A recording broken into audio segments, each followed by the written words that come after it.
Hey there friends, welcome to Joyful Noise Learning. I'm Ashley and I homeschool my 3 kids. If you are new here, I love to talk about homeschool tips, homeschool reviews, homeschooling styles, and to help you get started homeschooling. If you like those kind of videos, please consider subscribing, and I'm so glad you're here with me today.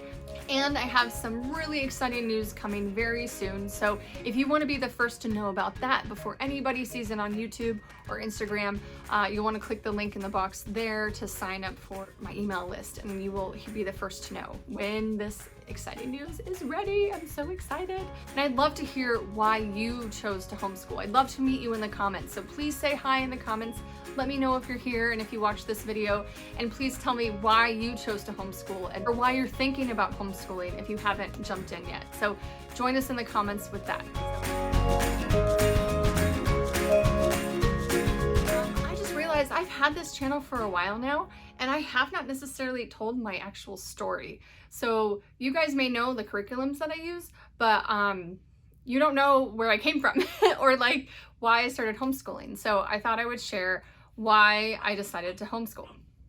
So I'm going to start from the beginning. For my background, I actually was homeschooled for like 2 years, 2 itty bitty years. My mom started teaching me reading for kindergarten and first grade. And then second grade, I remember my mom sent me to a Christian private school, and I actually loved it. I was so extroverted. I loved being around people, and I think that's probably why she stopped homeschooling me, because back then there really wasn't that many options for communities and co-ops and things like that. But so I did private Christian school for 2nd through 5th grade, and then in 6th grade, I got sent to public school. So I did get a public school experience as well. And I did 6th grade all the way through high school in public school. My first several years were obviously pretty bumpy, as most middle school experiences are. I saw some things I'd never seen before and heard things I never heard before. But overall, my experience in high school was actually really good. Anyway, I felt led to be a teacher at a very young age. I always would play school when I was younger, set my little, oh no, I wouldn't do it with my stuffed animals. I would do it with my sisters. We would play school all throughout the summer, and I would be the teacher, and they'd be my students, and I would plan lessons for them. I actually had the opportunity at a young age to lead kids ministries at my church. I did Vacation Bible School. I started with leading with music, and then by the time I got into college, I was a youth pastor. So I worked with kids for a long, long time, and I knew I wanted to be a teacher. So in college, I decided to study teaching, and I wanted to be a theater teacher, but I started with an English education degree, and I got that degree to teach 7th grade through high school English. And here's the secret. I really had a goal to become a theater teacher eventually, but the opportunities weren't really open for that at the time. So I was like, 7th grade English is what I want to do, a 7th grade classroom.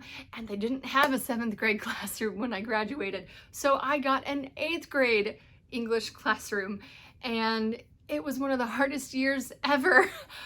It was so hard. And I'm sure, like, even if it was 7th grade, it may not have been as easier. It probably would have been just as hard. It's my first year teaching. But 8th grade was very difficult, and I struggled in that classroom.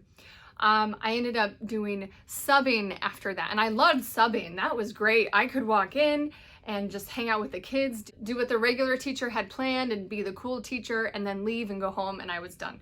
I really like subbing.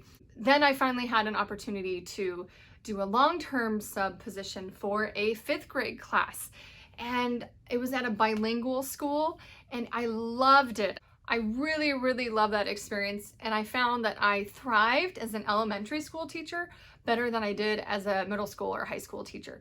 And I kind of wish I would have known that before I went to college, but oh well. But I did know that I wanted to be a teacher because I wanted to impact children's lives. I wanted to basically change the world as much as I could. I loved Jesus, and I wanted the world to know him. And I thought maybe by being a teacher, I could do that, and I could change lives and be an impactful teacher. And I love those movies, Dead Poets Society with Robin Williams, and Freedom Writers with Hilary Swank, or even like Sound of Music, where she was the nanny, but she like Transform the Family. I don't know. All those movies where somebody comes in and is like changes these inner cities kids' lives and they're an amazing teacher. That's what I wanted to do. Really, my experience in the public school did kind of shape my reasons for homeschooling and being a homeschool mom. And one of the things that was very difficult about being a public school teacher was the amount of kids that I was responsible for. I had, at one point, 99 middle school students that I was responsible for their language arts instruction and growth. And I looked at this list. I remember I counted it. I was like, what? I had kids of all different levels too. I had higher level or average level students, as well as some kids who were on a first grade reading or spelling level. And I had to figure out how to teach all of them. And the hard thing for that was I cared about every single one of those students. I wanted all of them to succeed. I wanted to help all of them have a good education. And there were some that I saw grow, and I can, I think of them in my head right now that I saw. They may not have grown to where I wanted them to be, but they did grow over the year I was with them. But there were many that I'd watched fall through the cracks. And I can name those kids as well for you too. And it broke my heart that I couldn't reach all of them. And that is one of the first reasons I decided to homeschool, was I wanted to be able to adapt the education, the curriculum, whatever we're doing, to my kids and to what their needs are and what their learning styles are. I couldn't do that for 99 kids.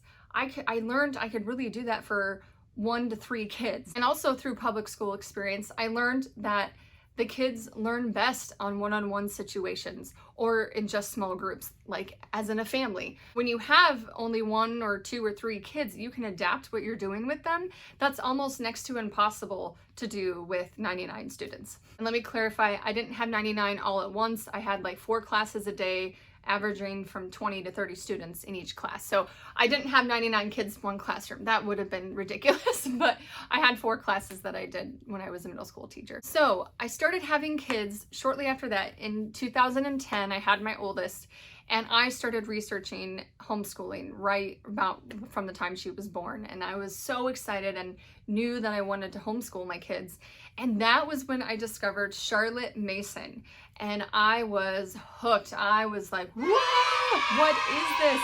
This is not what they taught me when I was in college, when I learned to be a teacher. This is not what I was taught, but it was something that I instinctively knew and totally believed in the core of my being.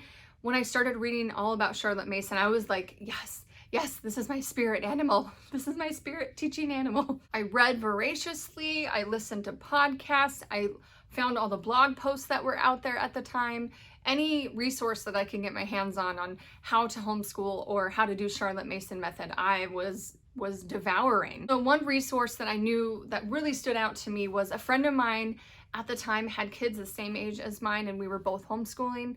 And she recommended the book to me called For the Children's Sake by Susan Schaefer Macaulay. She was well after Charlotte Mason was around, actually, but she basically took what Charlotte Mason taught and put it in a nice summary, one little simple book to read, and summarized everything that Charlotte Mason believed in and taught. And it just came alive to me. It was like, yes, this is it. I loved how she talked about how kids learn best and about reading living books and about how kids need to get outdoors and explore nature, giving them opportunities to process what they're learning through narration. All those things resonated with me. And even though it resonated with me, this was far different from the public school that I had experienced with sitting at a desk, listening to lectures, reading textbooks, and answering multiple choice quizzes and tests. That was far different from that. I knew that this was the kind of school that I wanted my kids to have, the experience at home that I wanted my kids to have. So as far as researching goes, I kept researching. I was like, this stuff is so great. I want to learn how to be the best homeschool mom that I can. And I got into classical homeschooling after I read all I could on Charlotte Mason. And I found some people who talked about classical, and I was like, ooh, what is this? So I read all I could on that as well. And the book that stood out to me for that one was called The Core by Lee Bortons. And that basically reiterated everything I read on Charlotte Mason as well. But she was talking about redefining education in the public school system and all that. It was really good. It's recommended for even current teachers who teach in public school to take these things to heart and to start teaching this way. It's not just for home educators, but anyway, it's a great book. So that's my story about how I first jumped into homeschooling, and then how I discovered all the homeschooling styles and all that. So the other thing I wanted to share was another reason I decided to homeschool was I thought it was very important that my kids heard the Word of God and learned the Bible in their early childhood years. And I grew up in a house where the Bible was taught constantly. My parents were strong believers, and we read the Word together. They taught me how to memorize the Word.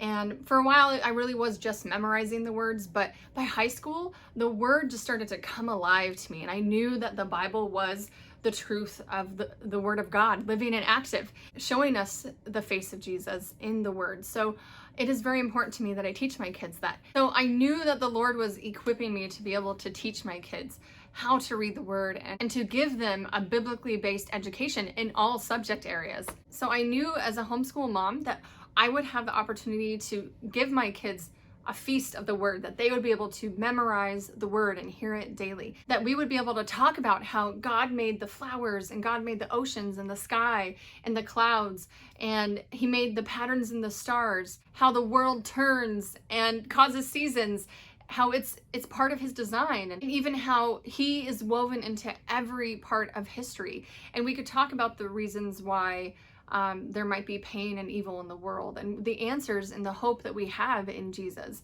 And I knew that my kids would not get that from a public school education. So it really made it clear to me that we were going to homeschool. My husband thought that too, that I needed to stay home and focus on the kids, teach them the Word. And I feel like, especially now in this day and age where there are many people who don't believe in absolute truth, and I know that what I'm doing is countercultural, and I know that, and I don't care. I totally believe, and I'm thankful for this opportunity, and I thank God for it every day, that I can teach my kids in the home, and that we have that freedom, at least for now, and I don't take that lightly. We have memorized so many scriptures, I don't even know how many. I'd have to count how many we did, but I'm so thankful that we've been able to do that, and been able to do that with my kids as they grow in their younger years. So that is my story. That is why I started homeschooling, and I still do homeschool. So if you've made it this far, I have a free quiz for you if you want to know what your homeschool style is. There are about 4 or 5, and then there's eclectic. When you put them all together, you get eclectic, which is what I technically am. I'm not 100% Charlotte Mason or 100% classical or 100% traditional. I kind of mix them all together and make what I have my own.